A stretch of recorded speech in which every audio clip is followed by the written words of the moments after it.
എല്ലാവർക്കും ഇഷ്ടപ്പെടുന്ന രീതിയിൽ ഒരു ബീഫ് അച്ചാർ ട്രൈ ചെയ്യാം. അതിനായിട്ട് ബീഫ് നന്നായിട്ട് വാഷ് ചെയ്ത് മഞ്ഞൾപ്പൊടിയും ഉപ്പും ചേർത്ത് ബീഫ് നന്നായി വേവിച്ചെടുത്തു.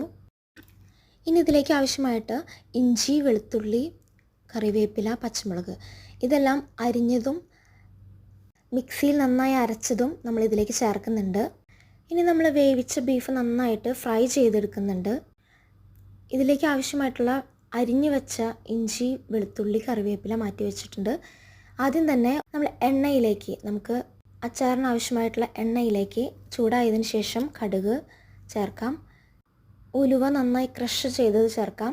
ഉലുവയുടെ ആ സ്മെല്ല് വരുന്നതിന് ശേഷം ഇഞ്ചി, വെളുത്തുള്ളി, കറിവേപ്പില എല്ലാം അരിഞ്ഞത് ചേർക്കാം.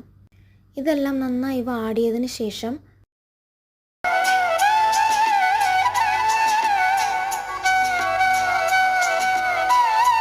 ഇഞ്ചി, വെളുത്തുള്ളി അരച്ച പേസ്റ്റ് നമുക്കിതിലേക്ക് ചേർക്കാം.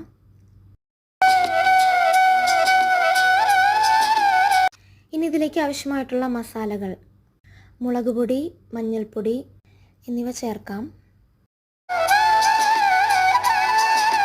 നന്നായിട്ട് ഇത് മിക്സ് ചെയ്ത ശേഷം കായം പൊടി ചേർക്കാം.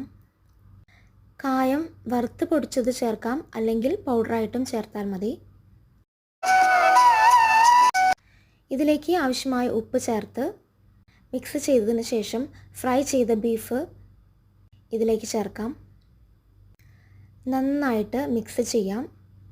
ബീഫ് ഈ മസാലയിലെല്ലാം പിടിച്ച് നല്ല സോഫ്റ്റ് ആവുന്നത് വരെ നമുക്ക് വെയിറ്റ് ചെയ്യാം.